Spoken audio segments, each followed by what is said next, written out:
प्रिय विद्यार्थियों, जो हमारा नया प्रश्न क्या है, भारत में तुर्की साम्राज्य की स्थापना के कारणों की विवेचना करो। यानी जो भारत के अंदर तुर्की साम्राज्य थे, जिस तरह हम कल पढ़ के आए थे, यानी 711 से लेकर 1206 के बीच का जो समय था, उस समय भारत के ऊपर मुस्लिम आक्रांताओं ने आक्रमण किया, जिसमें से पहला मोहम्मद बिन कासिम था, उसके बाद में अलमतगीन था, उसके बाद में महमूद गजनवी था और उसके बाद में मोहम्मद गोरी। तो जब हमने ये जाना था भी, जो ऊपर के जो 3 व्यक्ति थे जिन्होंने भारत के ऊपर आक्रमण किया, लेकिन उस आक्रमण के अंतर्गत उन्होंने यहाँ भयंकर लूटपाट मचाई, लेकिन लूटपाट मचाकर वापिस अपने क्षेत्र में चले गए थे। लेकिन अंत में जो एक आया था महमूद गोरी, यानी जो महमूद गोरी आया था, जो गौर वंश का शासक था, अफगानिस्तान के ऊपर थोड़ा सा गौर वंश का एक क्षेत्र है, वहाँ का एक शासक था, वो भारत के अंदर आया और यहाँ उन्होंने भारत के अंदर अनेक युद्धों को जीता तथा भारत के अंदर मुस्लिम साम्राज्य की स्थापना की या तुर्की साम्राज्य की स्थापना की। तो यहाँ जब तुर्की साम्राज्य की स्थापना हुई तो क्या क्या कारण थे भारत के अंदर, कौन कौन से ऐसे कारण थे जिस कारण मुस्लिम जो आक्रांता यहाँ आए उनको यहाँ सफलता मिली। तो प्रिय विद्यार्थियों, आज का हमारा प्रश्न है, भारत में तुर्की साम्राज्य यानी भारत के अंदर तुर्की साम्राज्य की स्थापना कैसे हुई, वो कौन से महत्वपूर्ण फैक्ट थे जिसके कारण यहाँ तुर्की साम्राज्य की स्थापना हुई। तो मुख्य रूप से हम कह सकते हैं भी मोहम्मद गोरी से पहले भी महमूद गजनवी भारत के अंदर आया, लेकिन महमूद गजनवी का मुख्य उद्देश्य ये नहीं था कि हम भारत के अंदर मुस्लिम साम्राज्य की स्थापना करें, लेकिन उनका तो मुख्य उद्देश्य था यहाँ भारत का जो अपार भारत की धन संपदा है उसको लूटकर वापिस अपने क्षेत्र में चले जाएं। लेकिन सन 1173 के अंदर एक सनसनवी वंश था, कौन सा सनसनवी वंश था, और इस सनसनवी वंश के अंतर्गत एक महत्वपूर्ण जो शासक था उसका नाम था शहाबुद्दीन गोरी। शहाबुद्दीन गोरी, जिसको हम शहाबुद्दीन गोरी कहें या महमूद गोरी। सन 1173 के अंदर ये शहाबुद्दीन गोरी गौर प्रदेश का क्या बनता है, यानी गौर प्रदेश का राजा बनता है। तब से इसके मन में भारत को विजय प्राप्त करने की लालसा थी, यानी एक ये महत्वाकांक्षी राजा था। उस तभी से ये जैसे ही वहाँ भारत यानी गौर के अंदर 1173 के अंदर ससनवी वंश का जो सम्राट बना, उसके मन में ये हमेशा से ही रहती थी जो भारत का प्रदेश है, उस भारत के प्रदेश को मैं विजित करूं। ये हमारा क्या है, भारत है। इस भारत के अंदर यहाँ का क्षेत्र है दिल्ली, यहाँ का क्षेत्र है दिल्ली, और यहाँ पड़ता है अजमेर, राजस्थान के मध्य में अजमेर, राजस्थान के मध्य में अजमेर। यहाँ जो दक्षिणी भारत के अंदर था वो चालुक्यों का शासन था, और यहाँ कनौज के अंदर जयचंद गहड़वाल का शासन था। अब देखो, ये शहाबुद्दीन जो मोहम्मद गोरी है, ये 1173 के अंदर गौर प्रदेश का सम्राट बनता है, गौर प्रदेश का सम्राट बनता है। कब? 1173 के अंदर गौर प्रदेश का सम्राट बनता है। और इसी भारत के ऊपर आज जो वर्तमान में पाकिस्तान के अंतर्गत है, जो अफगानिस्तान का क्षेत्र है, यहाँ पड़ता था मुल्तान, यहाँ पड़ता था मुल्तान के ऊपर अफगानिस्तान, मुल्तान के ऊपर का क्षेत्र और अफगानिस्तान के थोड़ा सा ऊपर क्षेत्र था जिसको बोलते हैं गौर प्रदेश। इस छोटे से गौर प्रदेश के अंतर्गत एक वंश स्थापित हुआ जिसका नाम था ससनवी वंश, और उस ससनवी वंश का जो संस्थापक के बाद में महत्वपूर्ण जो सम्राट आया उसका नाम था महमूद गोरी। उस शासक का नाम क्या था? महमूद गोरी। ये महमूद गोरी गौर प्रदेश से चलता है तथा भारत के ऊपर उत्तरी और पश्चिमी क्षेत्र का जो ये क्षेत्र है इसको जीत करके कैसे भारत के अंदर प्रवेश करता है, और इसके पीछे प्रवेश करने के पीछे जब यहाँ उसको विजय प्राप्त होती है उसके पीछे उसका क्या कारण थे? 1775 के अंदर, कब? सन 1775 के अंदर ये जो महमूद गोरी है सर्वप्रथम मुल्तान पर आक्रमण करता है। कब? सर्वप्रथम 1775 के अंदर मुल्तान पर आक्रमण करता है, मुल्तान पर आक्रमण करता है। कब? सन 1775 के अंदर सर्वप्रथम ये मुल्तान के ऊपर आक्रमण करता है तथा इसी के और मुल्तान के ऊपर किसके विरुद्ध आक्रमण करता है? जाटों के विरुद्ध आक्रमण करता है। किसके विरुद्ध? जाटों के विरुद्ध आक्रमण करता है तथा इसी आक्रमण के अंदर मुल्तान के अंदर इनको विजय प्राप्त होती है। विजय प्राप्त करने के बाद में ये जैसे धीरे धीरे भारत की ओर प्रवेश करता है। फिर जैसे ही मुगल यानी जो मुल्तान का क्षेत्र पर विजय प्राप्त करने के बाद में इसकी जो लालसाएं थी भारत को पाने की वो और अत्यधिक हो गई थी। 1178 के अंदर काठियावाड़ के ऊपर आक्रमण करता है। काठियावाड़ के क्षेत्र पर आक्रमण करता है। और काठियावाड़ कहाँ पड़ता है वर्तमान में? गुजरात के अंदर। काठियावाड़ के ऊपर आक्रमण करता है और उस समय जो काठियावाड़ का क्षेत्र था उसके ऊपर मूलराज सेकंड या भीम सेकंड का शासन था। भीम सेकंड का शासन था। मूलराज या भीम सेकंड। कल जो हमने पीछे का वीडियो किया था उसमें थोड़ी सी मिसप्रिंट हो गई थी, यहाँ मैंने भीम थर्ड लिख दिया था, लेकिन या तो वो मूलराज या भीम सेकंड था। उसके कारण यहाँ इन दोनों के बीच में 1178 के अंदर काठियावाड़ गुजरात के अंदर युद्ध होता है और इस युद्ध में महमूद गोरी को पराजय का सामना करना पड़ता है। किसको? महमूद गोरी को पराजय का सामना करना पड़ता है। पराजय का सामना करना पड़ता है। इससे पहले महमूद गोरी ने पंजाब को जीत लिया था। इस कारण यानी लगभग भारत के जो पश्चिमी क्षेत्र थे उनको जीतता हुआ भारत के अंदर प्रवेश करता है। फिर जब 1178 के अंदर काठियावाड़ के युद्ध में ये जो मूलराज था, कौन है? मूलराज था। इस मूलराज पर इन्होंने आक्रमण किया और वहां इसको भयंकर हार का सामना करना पड़ता है। तो मोहम्मद गोरी जब 1773 के अंदर गौर प्रदेश का शासक बनता है उसके बाद में यानी जो विजित क्षेत्रों को जीतना चाहता था उसके अंदर 1178 के अंदर काठियावाड़ के अंदर यानी जो गुजरात का शासक मूलराज सेकंड था उससे इनको पहली हार का सामना करना पड़ता है। क्षेत्रों को जीतता जाता है और उस समय भारत के अंदर जो दिल्ली का क्षेत्र था, उस समय भारत के अंदर दिल्ली का जो क्षेत्र था उस पर शासक किसका था? पृथ्वीराज चौहान तृतीय। पृथ्वीराज चौहान तृतीय जो चौहान वंश का शासक था पृथ्वीराज तृतीय। फिर अब जैसे जैसे ये भारत के अंदर प्रवेश करता जाता, इसका एक ही उद्देश्य था मोहम्मद गोरी का कि भारत के अंदर कैसे न कैसे मुस्लिम साम्राज्य की स्थापना की जाए। लेकिन इन मुस्लिम साम्राज्य की स्थापना करने के बीच में जो राह का रोड़ा था वो मुख्य रूप से कौन था? पृथ्वीराज चौहान। क्यों? क्योंकि महमूद गोरी जानता था भी जब तक अजमेर के चौहान या दिल्ली का जो सम्राट है पृथ्वीराज चौहान, अगर उसको हम नहीं हरा लेंगे तब तक उसके ऊपर विजय प्राप्त नहीं कर सकते और न ही भारत के अंदर अपना मुस्लिम साम्राज्य की स्थापना करते हैं। तो पृथ्वीराज चौहान प्लस महमूद गोरी के बीच में 1191 के अंदर पहला युद्ध होता है जिसका नाम था तराइन का युद्ध होता है। और इस तराइन के युद्ध में पृथ्वीराज चौहान जो विजयी रहता है तथा इसमें महमूद गोरी की हार होती है तथा हार के बाद में महमूद गोरी वापिस अपने गौर प्रदेश चला जाता है। तो गौर प्रदेश जाने के बाद में वो अपनी हार को बर्दाश्त नहीं कर पाया। क्यों? क्योंकि वो भी एक महत्वाकांक्षी राजा था और भारत के अंदर मुस्लिम साम्राज्य की स्थापना करना उसका मुख्य उद्देश्य था। तो गौर प्रदेश चला जाता है। इधर से जो फिर एक वर्ष उन्होंने भयंकर तैयारी की, एक वर्ष तक अपने प्रदेश में सैनिक तैयारियों करता रहा, पूरे एक वर्ष तक सैनिक तैयारियां की तथा फिर सन 1192 के अंदर उसी पृथ्वीराज चौहान के साथ में वापिस तराइन के मैदान में युद्ध होता है।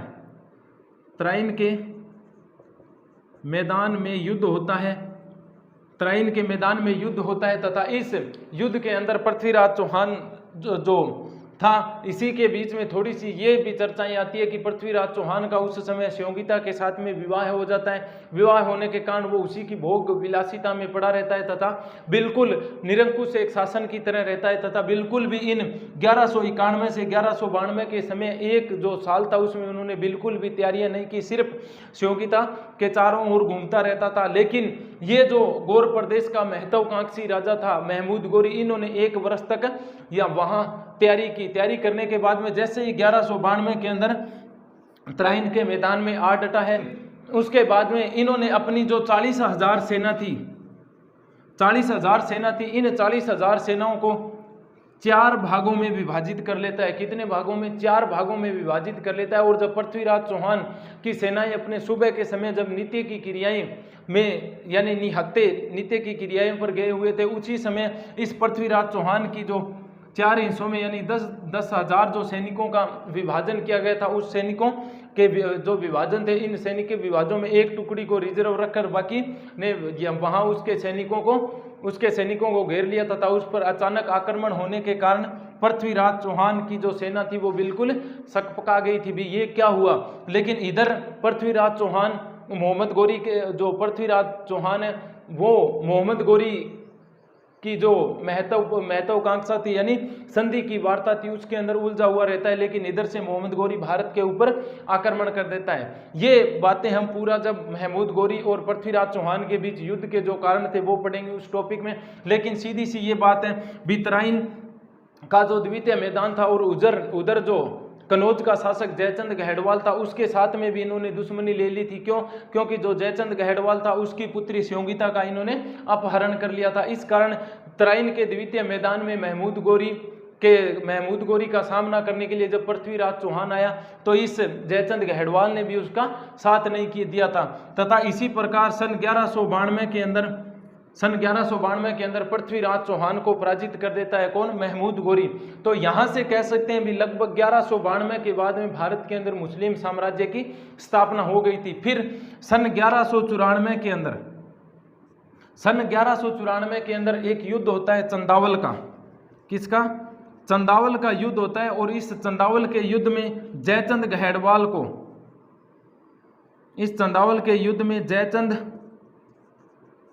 गहेड़वाल को पराजित करता है कौन? जयचंद गहेड़वाल को पराजित कर देता है कौन? यानी जो महमूद गोरी था। क्यों? क्योंकि इन्होंने पृथ्वीराज चौहान के विरुद्ध तो इसका साथ दिया था, लेकिन ये क्या कहता है भी जो अपने भाई का भी नहीं हो सकता यानी अपने क्षेत्र के सम्राट का जब ये सहयोगी नहीं हो सकता तो क्या एक बाहर से आने वाले गौर प्रदेश के सम्राट का ये साथ दे सकता है? तो इसी तरह चंदावल के युद्ध में दोनों के बीच में भयंकर युद्ध होता है तथा इस युद्ध के अंदर जो जयचंद गहेड़वाल है उसकी पराजय होती है तथा ये कह सकते हैं भी अब पूर्ण रूप से जो भारत का प्रदेश था उस भारत के प्रदेश पर मुस्लिम साम्राज्य का जो मुख्य उद्देश्य था वो उद्देश्य पूरा होना लगा। लेकिन अब जब 1192 यानी इन क्षेत्रों को जीतकर 1192, 1191, 1178 ये सब युद्ध जीतकर उसके बाद में 1194 के अंदर जब जयचंद गहेड़वाल को पराजित कर देता और पराजित करने के बाद में यहाँ का जो विजित क्षेत्र है उन विजित क्षेत्रों को अपने एक गुलाम कुतुबुद्दीन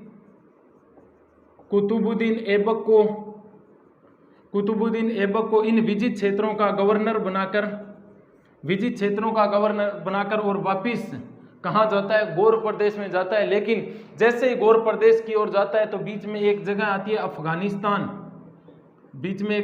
अफगानिस्तान और इस अफगानिस्तान के अंदर एक जाति थी जिसका नाम था खोकर। एक जाति थी खोकर जाति और ये खोकर जाति जाटों का एक संग्रह था। इस कारण इन जाटों ने सन 1206 के अंदर इसके साथ में युद्ध होता है तथा इस युद्ध में कौन मारा जाता है? महमूद गोरी मारा जाता है तथा मरने से पहले भारत के ऊपर जो तुर्की साम्राज्य की स्थापना थी उसकी नींव मजबूत कर चला गया था। तो यानी भारत के अंदर तुर्की साम्राज्य की स्थापना के पीछे जो महमूद गोरी का मुख्य उद्देश्य था वो क्या था? भारत में तुर्की साम्राज्य की स्थापना करना।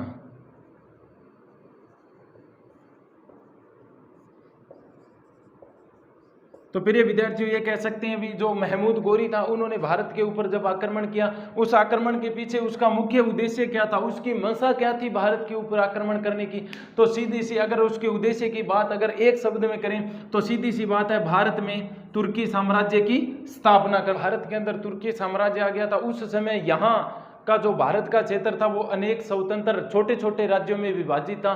विभाजित होने के कारण ये था भी यहाँ के जितने भी राजा थे वो अपने ही क्षेत्र तक सीमित क्षेत्र तक ही लड़ाई लड़कर और युद्ध लड़कर वापिस अपने क्षेत्र में आ जाते थे। लेकिन भारत के अंदर जब हम देखते हैं तो उस समय भारत के अंदर राजनीतिक एकता का अभाव था। जितने भी जो भारत का प्रदेश था इस भारत प्रदेश के जितने भी सम्राट थे वो अपने अपने ही क्षेत्रों में युद्ध के अंदर लिप्त हुआ करते थे। युद्ध आपस में एक दूसरे से अपने साम्राज्य के विस्तार तथा अपने साम्राज्य की महत्वाकांक्षा के लिए अपने ही क्षेत्र के लिए लड़ते रहते थे। इस कारण उनके अंदर जो एकता थी यानी जो एकता थी साम्राज्य को पाने की, उसके अंदर उसका अभाव पाया गया था। तो इसी प्रकार दो इतिहासकार है वो इसके बारे में क्या कहते हैं, डॉक्टर अवध बिहारी पांडे, ये उस समय जो भारत के अंदर जो परिस्थितियां थी उसके बारे में क्या कहता है कि भारत के अंदर जब तुर्की साम्राज्य की यहाँ स्थापना हो रही थी उस समय भारत के अंदर जो राजनीतिक एकता थी उस एकता का अभाव था। क्यों?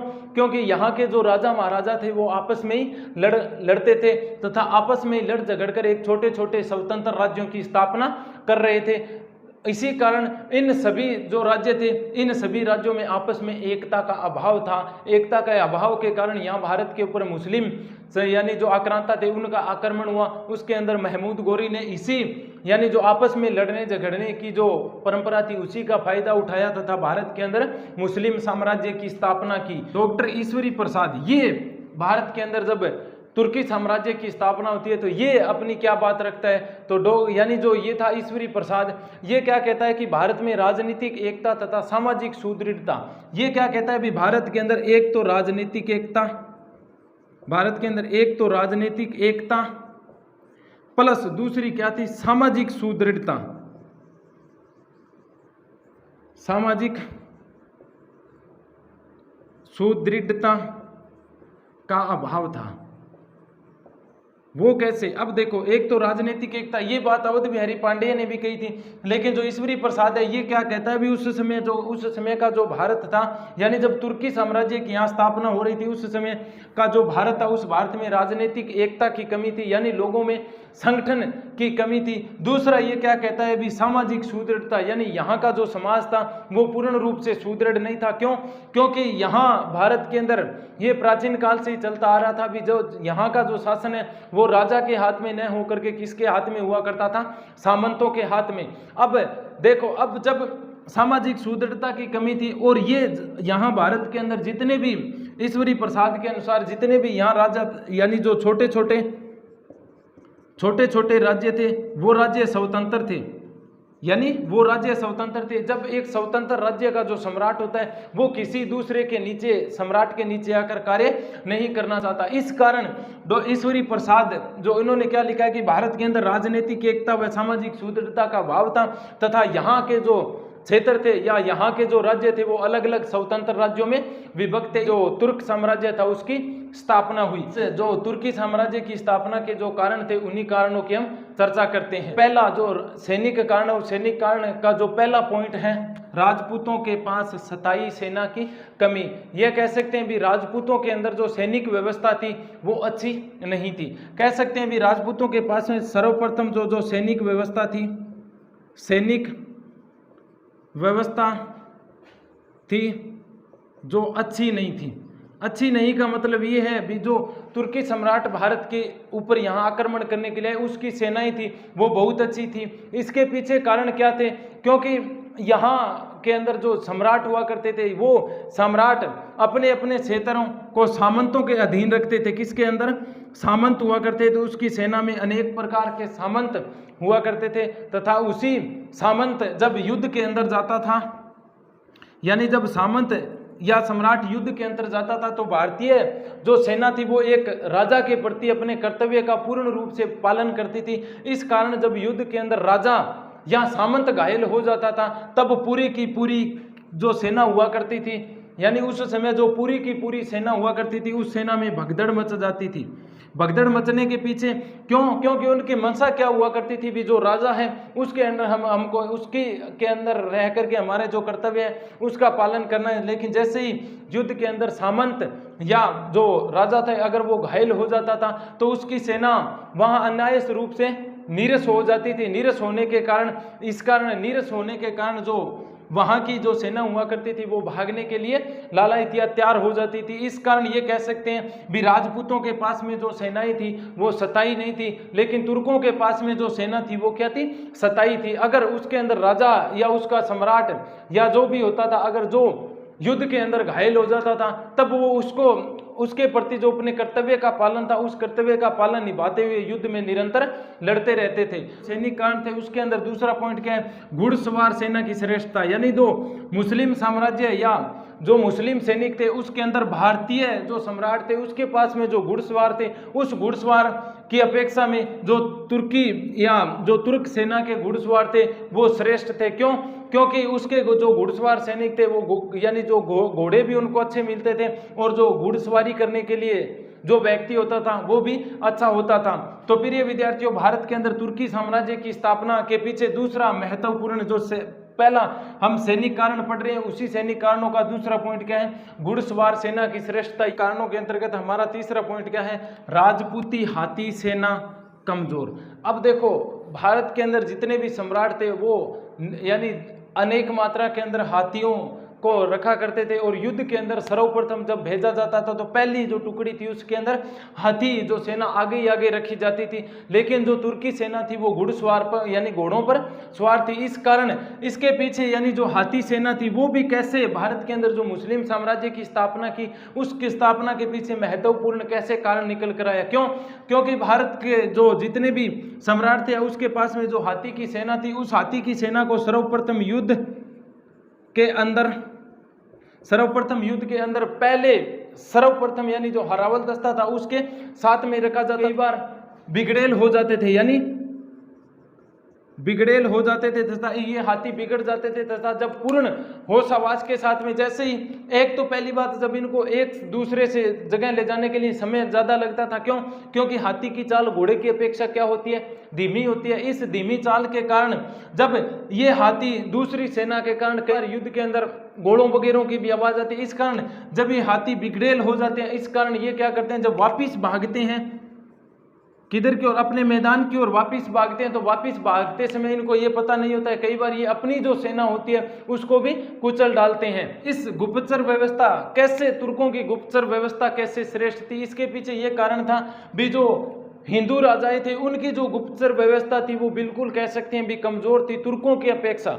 तुर्कों के जितने भी जो गुप्तचर व्यवस्था के जो कर्मचारी थे वो चतुर हुआ करते थे। जो गुप्तचर व्यवस्था थी उस गुप्तचर व्यवस्था को लाभ या लालच देकर यानी जो एक राजा द्वारा जब युद्ध की रणनीतियां बनाई जाती थी उस युद्ध की रणनीतियों के बारे में उनसे चर्चा कर लेते थे। तो इस कारण ये कह सकते हैं भी जो भारत के अंदर तुर्क साम्राज्य की स्थापना होती है उसके पीछे जो कारण थे उन कारणों में गुप्तचर व्यवस्था भी एक गुप्तचर व्यवस्था थी, वो भी एक महत्वपूर्ण कारण बनकर आई। चौथा पॉइंट है तुर्कों में धार्मिक उत्साह। अब देखो तुर्कमुक्कों के अंदर धार्मिक उत्साह कैसे था, यानी जो तुर्क सैनिक हुआ करते थे वो इस्लाम धर्म में विश्वास रखते थे। यानी जो तुर्क सेना थी वो किस धर्म में विश्वास रखती थी? इस्लाम धर्म में विश्वास करती थी। यानी ये कह सकते हैं जो इस्लाम धर्म के जो सैनिक थे वो धर्म के प्रति इतने सचेत थे या धर्म के प्रति उनकी इतनी आस्था थी कि धर्म के नाम पर अपना सब कुछ देने के लिए तैयार थे तथा इसी धर्म के नाम पर वो अपने यानी धर्म के नाम पर वो अपनी कुर्बानियां तक दे जाते थे। इस कारण जो उनके सैनिक थे वो क्या कहते थे, अगर युद्ध के मैदान में हमारी मृत्यु हो जाती है या युद्ध के मैदान में हम अपनी कुर्बानी देते हैं, इस कुर्बानी के कारण हमको कहाँ स्थान मिलेगा?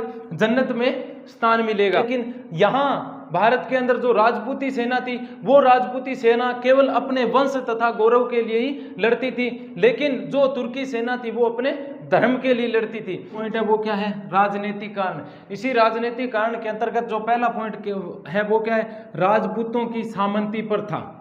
राजपूतों की सामंती प्रथा यानी ये कह सकते हैं भी उस समय जब यहाँ का सम्राट हुआ करता था वो सम्राट किस पर निर्भर हुआ करता था? सामंतों पर। यानी जो सामंतों की प्रथा थी और एक सम्राट के दरबार के अंदर अनेक सामंत रखा करते थे। जो राजपूतों की सामंती प्रथा कैसे यानी तुर्कों की जो सेना थी, तुर्कों की सेना अपने धर्म के नाम पर पूर्ण रूप से क्या है यानी अपनी जो जीवन था उसको कुर्बान करने तक तैयार थी, लेकिन जो राजनीतिक कारण उसमें राजपूतों के अंदर सामंती प्रथा थी और एक राजा के अंडर में अनेक सामंत रहा करते थे जो उच्च पदों को प्राप्त करने के लिए। जब एक सामंत को उच्च पद प्राप्त हो जाता था उसके नीचे के जो सामंत थे वो उससे ईर्ष्या या द्वेष की भावना रखते थे। दूसरा जो पॉइंट है वो क्या है? दोषपूर्ण शासन प्रणाली। अब देखो यहाँ के जो राजा थे उसकी दोषपूर्ण शासन प्रणाली कैसे थी?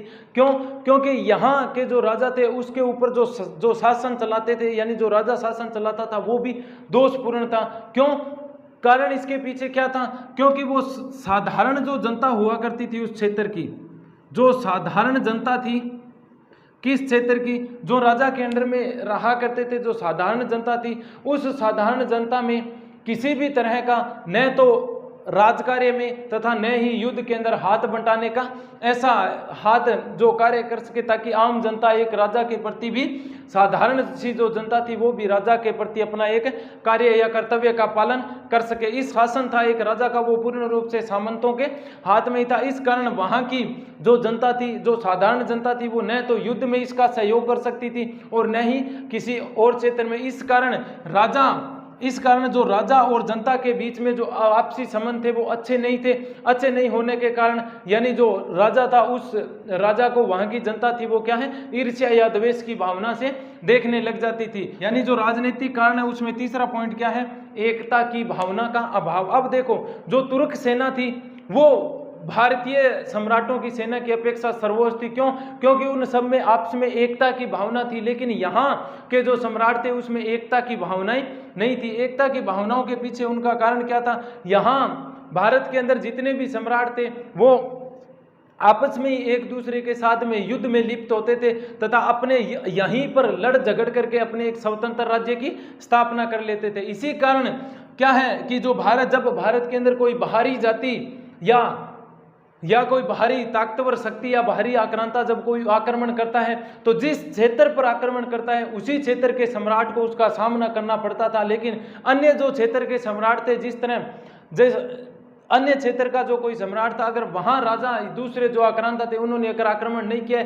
तो वहां का सम्राट अपने स्वतंत्र राज्य के लिए लड़ता था। लेकिन इसके पीछे महत्वपूर्ण ये कारण कह सकते हैं भी, भारत के जो जितने भी सम्राट थे उसमें एकता संगठन का अभाव था। इसी कारण भारत के अंदर तुर्की साम्राज्य की स्थापना हो गई। क्यों? क्योंकि यहाँ के जो सम्राट थे वो अपने अपने क्षेत्र को ही स्वतंत्र करने के लिए आपस में ही लड़ते झगड़ते थे। इस कारण इनकी जो सैनिक शक्ति थी वो भी नष्ट हो जाती थी। तो प्रिय विद्यार्थियों, कारण नंबर 3 था। चौथा कारण क्या है? राजपूतों में अंतःकलह। यानी जो राजनीतिक कारण है उसके अंदर चौथा है राजपूतों में अंतःकलह। भाष्यकार है डॉक्टर श्रीवास्तव, वो क्या कहता है कि यहाँ की जो भारतीय सेना थी या प्रत्येक राजा था, जो भी यहाँ की सेनाएं थी या प्रत्येक क्षेत्र का राजा था, वो केवल अकेले ही युद्ध के अंदर जाना पड़ता था। इस कारण युद्ध के अंदर अकेले ही क्यों जाना पड़ता था? क्यों? क्योंकि एक राज्य से दूसरे राज्य के प्रति जो उसके एकता की भावना न थी, अंतःकलह के कारण जो राजा के ऊपर जिस आक्रांता या किसी दूसरे राजा का आक्रमण होता था उसी को केवल युद्ध में उसका सामना करना पड़ता था। इस कारण केवल अपने ही राज्य के लिए लड़ रहा था। इस कारण जो आपसी सेनाएं थी उसके अंदर भी अंतःकलह की भावनाएं उत्पन्न हो गई थी। तो कह सकते हैं भी यहाँ की जो राजपूती सेना थी वो एक दूसरे राज्य के साथ में आपस में लड़कर अपनी सैनिक शक्ति थी उसको अक्षीण कर रही थी। लेकिन जब कोई बाहरी क्षेत्र का यहाँ आक्रमण करता था, उसी बाहरी क्षेत्र के आक्रमण के कारण जो आपस में अंतःकलह चल रही थी, इस कारण उसके अंदर एकता की भावनाएं नहीं। तीसरा महत्वपूर्ण कारण है वो है धार्मिक कारण भी। कुछ धर्म के कारण भी भारत के अंदर जो तुर्की साम्राज्य की स्थापना हुई उसके ऊपर कुछ धार्मिक कारण भी थे। उस धार्मिक कारणों के अंदर पहला है धार्मिक स्थिति। कह सकते हैं भी अनेक संप्रदायों में विभक्त थे। यानी यहाँ प्राचीन काल या मध्यकालीन जो भारत का इतिहास था उस समय जो यहाँ भारत के जो लोग थे वो अनेक संप्रदायों के अंदर अंधविश्वासों तथा पाखंडों के शिकार थे। लेकिन जो तुर्की सेना थी, यानी यहाँ के जो लोग थे अलग अलग धर्मों को मानने वाले थे, अलग अलग धर्मों के अंदर अपने अंधविश्वासों में डूबे हुए थे। इस कारण जो तुर्की सेना थी उन्होंने इस धार्मिक स्थिति का भी लाभ उठाकर लाभ उठाया तथा अपना जो इस्लाम धर्म था, यानी उनकी जो अपने इस्लाम धर्म के अंदर आस्था थी, उस इस्लाम धर्म का जो झंडा था उसी झंडे को अपने कंधों पर उठाया। क्यों? क्योंकि उनको पता था भी जो भारत के लोग हैं वो यहाँ के अनेक रीति रिवाजों धर्म संप्रदायों के कारण उसके अंदर लिप्त है। तो एक व्यक्ति दूसरे व्यक्ति के साथ में धार्मिक परंपरा के आधार पर आपस में लड़ते झगड़ते हैं। लेकिन जो इस तुर्की सेना थी वो तुर्की सेना का सिर्फ एक ही क्षेत्र में विश्वास था, किसमें? इस्लाम धर्म में। तो भारत के अंदर जो तुर्की साम्राज्य की स्थापना हुई उसमें कहीं न कहीं भारत की जो धार्मिक स्थिति थी वो भी कहीं न कहीं एक तुर्की साम्राज्य की यहाँ स्थापना के पीछे एक कारण लेकर आई। दूसरा पॉइंट क्या है, इस्लाम धर्म में भाईचारे की भावना। तो अब देखो, जो इस्लाम का जो धर्म हुआ करता था वो आपस में इस्लामी लोग हैं उनके जो धर्म थे उन धर्म में आपस में भाईचारे की भावनाएं थी।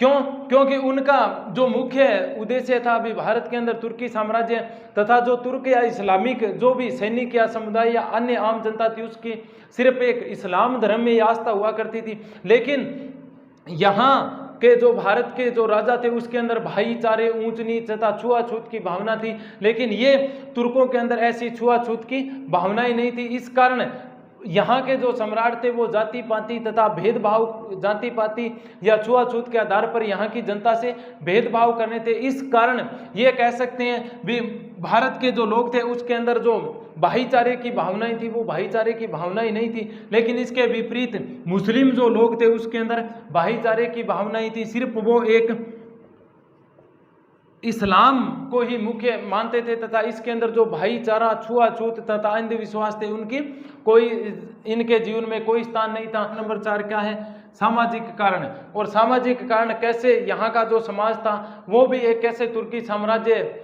के यहाँ भारत के अंदर स्थापना के पीछे अपनी महत्वपूर्ण भूमिका निभाई। उसके अंतर्गत पहला है तुच्छ सोच।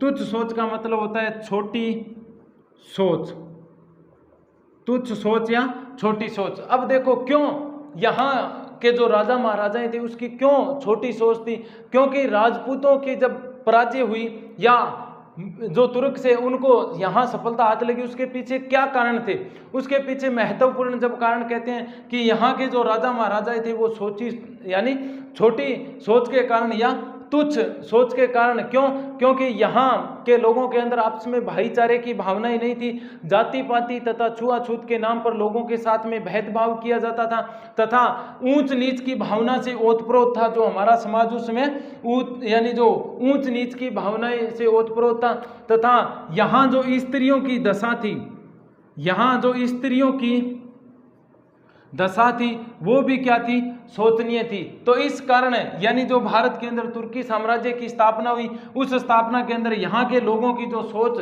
छोटी थी, इस छोटी सोच ने भी यहाँ जो छुआछूत यानी अंधविश्वास, जाति पाति का भेदभाव, स्त्रियों की जो दशा थी वो भी सोचनी थी। इस कारण इन्होंने भी भारत के अंदर तुर्की साम्राज्य की स्थापना में एक महत्वपूर्ण भूमिका निभाई। फिर इसी सामाजिक कारण के अंदर दूसरा जो पॉइंट है वो है विलासी जीवन यानी भोग विलासिता का जीवन। यहाँ अधिकांश जो राजपूत हुआ करते थे या सम्राट हुआ करते थे उसके दरबार के अंदर या उसके जो रनिवास हुआ करते थे उसमें अनेक रानियां हुआ करती थी। उनके रनिवास हुआ करते थे जिसमें अनेक रानियां हुआ करती थी। इस कारण वो जो यहाँ के सम्राट थे वो अपने जीवन को विलासिता या भोग विलास के अंतर्गत अपना जीवन व्यतीत करते थे तथा इन्हीं रानियों के चारों ओर रहते थे। क्यों? क्योंकि यहाँ के जो राजा महाराजा थे वो एक राजा अनेक रानियां रखता था। इस कारण एक तो पहली बात ये विलासी जीवन व्यतीत करते थे, दूसरा अफीम तथा सुरापान का भी उपयोग करते थे। इस कारण वो यहाँ का जो प्रशासन था उस प्रशासन के अंतर्गत अपना ध्यान नहीं रख सकते थे। तो ये कह सकते हैं भी भारत के अंदर जब तुर्की साम्राज्य की स्थापना हुई उसके पीछे जो यहाँ के राजा महाराजा थे उनका भी जो विलासी जीवन था वो भी एक महत्वपूर्ण उनके लिए फैक्ट बनकर आया। क्यों?